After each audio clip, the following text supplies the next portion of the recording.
Mikey Nolix with the Red Light District Show, here with the legendary Reagan's Youth. How you guys doing tonight? I'm doing good. I'm just glad I'm out here out west because it's summertime here, and out in New York it's fall, which is my favorite time of year, but I could always spend one more week of summer. And we have way too much of it. We didn't even have a winter last year. I don't know what the deal was. As soon as I got the plan, I was looking for the Red Light District, so I'm glad to be here. Hey, perfect. You found us. Tomorrow. Are you really? That's our plan. Yeah. San Diego next, right? That's where you guys are headed? I have no idea. Yeah, San Diego next is where we're headed. Yeah. There's a beach there. I know there's a beach right next to that place. Nicer than this one. Ventura's the shit. It's best here. Well, just because we're here, but yeah.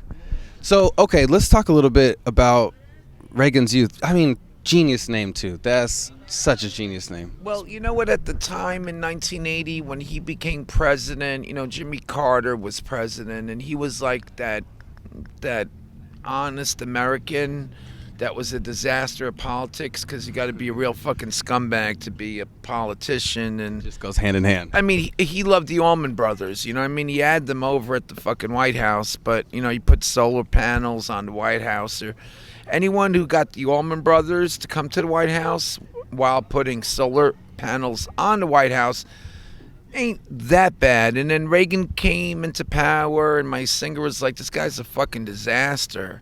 He's gonna fucking cut all these, he's gonna just fuck over the rich. Fuck over the poor and help the rich. And basically, He's right. He was right, yeah. People like, how did you know that when you were 16, 17? It was easy. My sister got to go to college for free. I didn't, and it was all because of that prick Ronald Reagan. I still went to college, but who the fuck wants to pay for that shit? I know I don't. And it's only gone up since then. So. It's not like a college degree got me this job playing guitar. It didn't hurt, I know how to talk politics and shit like that, but there's no job. So 1980, New York, what was that like? It was an interesting time. It was kind of grimy. Rock had ended. MTV showed up, and in Long Island first. It didn't really hit the city, but that whole one-hit wonder shit kind of came up, and punk rock had started. And in New York, there was a band that sung about having loud, fast rules, so we wanted to play the punk louder and faster, and that's how hardcore punk started in New York. Yeah, and we wanted to leave Queens and go down to the Lower East Side, where all the punks would hang out and play, amongst people that were outcasts and dregs of society that didn't fit in with the whole Bad Company, prog rock scene. And that's how New York City took hold in the whole punk rock scene. And they're from all different generations. I got I'm from the 80s. How about you? What era of punk are you from? I came up with My Brain Hurts and Screeching Weasel in 1991. I'd say 90s, like riding the coattails of the 80s into the 90s. I was just born in the 90s, so probably late 90s. I'm really young. What year were you born? 1991, I was born, yeah. Okay, all right. Well, you know what? I wanted to have, I tried to have the old guys play again. They were still bitter and angry and had those fits of anger. So I said, let me get some fans from different eras that still appreciate the band and the message and the music. The problems are still relevant. And today. you know what? It's like the trickle-down system. Trickling down and giving us nothing. It would be nice if Reagan Youth didn't matter, because the whole Republican agenda just collapsed and something new came about. But it all kind of bled together. Now it's all. The Bush family is the royal family. They are. There's going to be back to his great grandfather. Yeah. I don't trust. Slimy motherfucker. Well, I don't know the guy personally. Who knows? Maybe he's a good drinking buddy, but guy never called me up for drinks. I doubt that. Yeah, I doubt that. So let's talk about now, Reagan's Youth now. What are you guys doing with yourselves as far as the band goes? As far as the band goes, I have some new songs I'd like to do that concern the original singer, his life and times, New York City during the 80s, Reaganomics. But the bottom line is, I want to do one last record because the way the band ended was so harsh for me. I just want a new ending. And I think if I put one last album out in honor of my old singer, Dave Insurgent, maybe that'll exercise some demons and, kind of moving forward as opposed to just being bitter about the past. So, okay, yeah. So I read you guys were doing that. I wanted to know how far along in the process are you guys? Have you written all the songs? Yeah. Well, like most of them are written. I have a lot of music, and I wasn't a lyricist. I could come up with. Yeah, he's helping out. I wasn't a lyricist. I could come up with a catchy chorus, but Dave was a punk rock poet. But with these, We checked out the studio yesterday. Where at? First time. Yeah, it's in Philly, and it's my friend Jesse. He just made this beautiful studio that has this kind of 70s big rock sound to it. It's cozy and down it's there. At a personal home, or yeah. that's always way better. Yeah, and you know Yeah, what? He's it's got great. nice guitars. He's got, something for me to to play rhythm on. Is this where you plan on doing the whole album at? Yeah. Start there. I think see so. what And We're gonna at hopefully least record it we're gonna, we're gonna go and do the basic tracks. Then he's gonna come in because first of all, let me explain something. I'm from New York. She's from Philly. He's from Jersey. He's from Louisville, Kentucky. So us three can go and do the basic tracks, and then when he shows up before a tour, he could sing on maybe 6, 7, 8, as many as he can. And I'm thinking maybe 12 or 13 songs would make a full record. The last song on the record, Altercation, St. Peter's Gate, Dave wants to get into heaven, can't because he committed suicide, and his girl and his mom just got in there a week earlier, a few days earlier.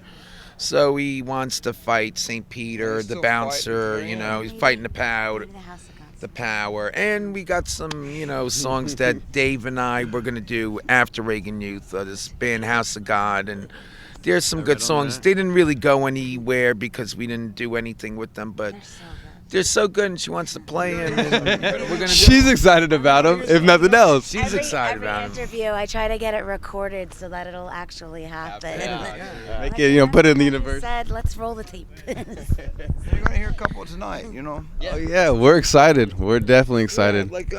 One new song from the new record, In the Thirsty Hour, we'll definitely play that, and then we'll do 10,000 Years From Now, which was going to be the band that Dave and I did after Reagan Youth. And it's a long thrash song, but it's a good one. I think you'll enjoy it. Those are the best ones, right? Those are the best ones. Yeah, we try to stick out. We try to stick out, So, not to stray too far from Reagan's Youth, but Yeah.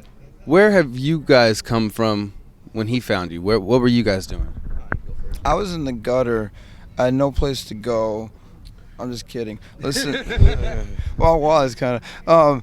I've done various bands. I met Paul back in 2006 when the band got back together. Somebody told me Reagan Youth got back together, and like most people, I was like, okay, I He gotta. wanted to be the drummer. Gotta figure he this never out. told me, hey, I could be the singer, because I never thought I could be the drummer. I really didn't want him to be the drummer, but when he started singing songs, I was like, you have to be the singer. And I did no other way. I did a Reagan Youth tribute band in Austin, Texas. It was originally an ad hoc group, and it was called New Aryans. We put together for a Halloween gig, and people kept saying, "This show was like in the '80s, man." I was like, "'80s? I was a little kid in the '80s." What do you mean? It's like in the videos I've seen, and we did a show here and there, and then went on tour with Paul a couple years after the fact, and I was their driver, and then their drummer had a meltdown, so I did a couple of songs on drums, and they were like. I read about. I heard that he just switched in I the don't- middle of a tour, but I didn't know why. What kind of meltdown was that? It was mixing Adderall with diet pills, and Adderall. That's like twice the speed. That'll do it. Yeah. That'll do it. This gentleman here, Greg, we were using his Stidge. Drum teacher. His drum teacher was my drummer, and he said, you know what, it's not going to work with us, so why don't you use my student? And the student has now surpassed the master. And as for Tibby, the singer I had prior said you should have Tibby as the bassist, and then when he left, he called Tibby and said, "You're no longer in the band." And she contacted me. She said, "I'm not in the band." I said, "Why? Because that idiot said so." The fuck out of here. Of course you're in the band. I just moved to Philly, and my old band Ex Possibles broke up, and I was like, what am I going to do? And then all of a sudden, Paul lived like 2 blocks from me where I lived in New York, and then I got in Reagan Youth. I was like, Yeah. Give a little insight on why. So- Let me just see this. Yeah, Thank you.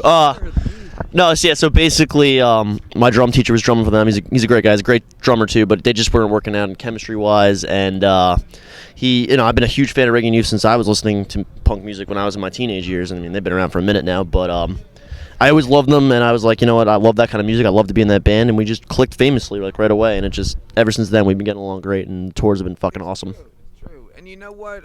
Basically, you don't start a band to make money, especially a band like Reagan Youth. Come on, you have a picture of fucking a Klan picnic on the album cover. You know it's not gonna be fighting Madonna as the #1 in sales, but you do it because you have something inside you that says I got to do this. It's a labor of love, There's no other option. And if it's a labor of love, then you know what? You're gonna find people that Support it. yeah. And if it's only about I need to get more money than the other 3 people, I need to sleep in bed while everyone else sleeps on the floor.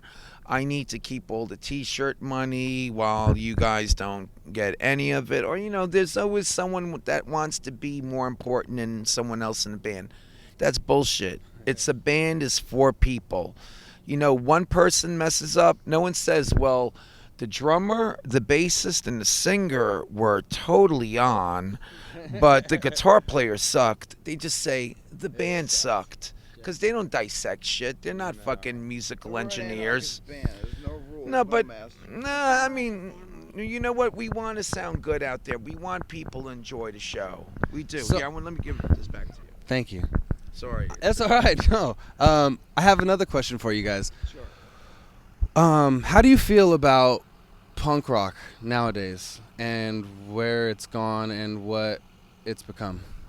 It's strange because punk rock to me was always anti-society. Now there's a thing like mainstream punk, and I know there's people that are starting bands to make money, which is kind of strange. Hardcore punk bands, like hopefully one day I can make enough money to pay taxes with my hardcore punk band. That just sounds so wrong, but yet people do that. So somewhere along the way it kind of got, a mainstream punk is a bigger oxymoron than jumbo shrimp or I don't know, what's another oxymoron? There's still an underground, though. I appreciate it. Fast Nails or something like that. And there's still an audience for it, and there's still an underground, and there's still underground venues all over the world. We can go to Europe and play shows, and you could find that almost in anywhere in the U.S. So it's still if punk exists, freedom exists. Yeah. That's true. And it's important to point out your own country's faults because I love my country, and I want my country to be better. I don't want my country to just keep sending jobs, overseas, I think that's a really big problem that people see. Yeah. They take your guys' point of views as anti-American or not. Yeah, but I think it's quite the contrary, where it's you're fighting for that to get back to that, to hope that one day it won't be this bullshit that we're doing. Accountable for their actions. That's what the original forefathers, the framers of our Constitution, did. And in a weird way, we still follow in the spirit. How long have you been in California for now? We're sitting about 8 hours. Yeah. Just today. Yeah, Just we got just got one. here. Not long enough to have found some weed, but you know what? Eventually you'll find us. I mean, there are still dispensaries here. You just had to put that in hey, red light, when you come and interview, bring some weed. You would have said that. We haven't been here long enough to found any weed, to reiterate, just in case. You hear that? No, Billy something will O's, happen, something drop will some weed off. Happens. In California, man, it's no weed out here. I think we could just look over a backyard and we'll find something. It'll rain. Next show, we're at Billy O's tonight. That's where they're playing. If you're not here, you're fucking up. So, Fucked up. You done but fucked up. next show, where are you guys headed next? San Diego? Yeah, San Diego. All right. right. And then we're gonna do Phoenix and And then you're out of California just like that? Well, then we're gonna come back, back. though. Okay. back. Play Okay. LA. Okay. Yeah. I like your Okay. concern. Thank you. Yeah. And I Big mean, loop. Yeah. I want to see everything. I want a lot of desert. I want a lot of scorpions. I want a lot of. We want to see it all. okay. I want good, a lot of good. Mexican food. Let me tell you Yeah. something. They might have Mexicans in New York, and they might own restaurants, but the You guys have Mexican Mexicans food- in New York? That was like Nah. Puerto Ricans and Colombians. Everybody Puerto thinks Rican they're food is Puerto good out there, Rican. but let me tell you something. The Mexican no food in New avocado. York sucks. Once you come out here, Here. you taste it. You can't even eat it. This back is there. like, I mean, we Unless you used want- to be I Mexico. I think yeah, and exactly. It used to be Mexico, Yeah. and also I think the produce is better, Yeah. the air is better, Agriculture in everything's Ventura County is Yeah. almost number one in the world. Shit. Unless you want pizza or bagels, I wouldn't go to New York. better. Yeah. Yeah, you call this You a can find that bagel? here. Get the fuck I out mean, of here. Well, you can only find that here I because wouldn't people buy moved a here from New pizza York. so. in an Irish bar. No. I wouldn't buy a pizza, but you did. How was it? It was actually really fucking good. Shout out to Billy O's for your pizza. Good job, Billy O's. You did it. You you impressed him. You Done it impressed him. again. So next San Diego, and then you're out, and then you're back. You start recording in January. You said. Yeah, Yes. we have Yeah. 5 dates in January stoked set. on that, So, definitely. yeah. When are you hoping that that's going to be done? You know what? Yeah, Hopefully, like a year maybe. You're not too pressed on it. You want it to really Yeah. capture what you feel instead of get it out on a date. You know. Because you know what? Once you put it out, you can't go out and you know it's like a No record, changing it. like a police record. Done. Unless you take over the country and burn all your IDs. But how do you and, say know. that? I can't say What? it right. The Akshanic record, where they say that it holds the entire history of time. Oh. Yeah. And I'm saying it wrong. I think it's the Ashkenazi Yeah, or yeah. something like that. Oh, We're okay. making that Yeah. record. If And you we can wanna pronounce make it, sure it's remember right. that. So if we take a little Bold-ass longer, that statement. just means we want it to sound as correct Yeah. as possible. I Not worried want about a release date. triple plus, and if we don't get an A triple plus, it'll remain incomplete until it becomes the best grade in class. All right. Damn right. Well, I'd like to thank you guys for letting us be involved in this, and Thank and you. me especially. Thank you for taking your Thank you time. for That was a coming great out here, interview. and I hope loved the it. interview went good. Me too. Yeah. Not too seasoned on interviewing, but this was a great one. I Hey, feel you know so. what? You know what? I think you did just fine. Thank you. Bring it for a Thank group you. hug. Hey, Bring it come for a here, group hug. guys. And good luck. Hey. Good luck with your Radio show. with your radio show. There you go. I hope it turns into a cable show, and then I hope it turns into a mainstream punk rock radio show. So we could be anarchists paying taxes. Well, hopefully you'll be one of that 1% that doesn't have to. Like the Your church. secretary. If I could do Make it a that, church. if I can do that, we'll all be there. All right. Yeah, tax-free, nonprofit. Tax-free. It's great. Well, Mikey Nolik's Red Light District Show. Thanks again. Reagan's Youth. Check them out. Again, if you're not here, you're an idiot.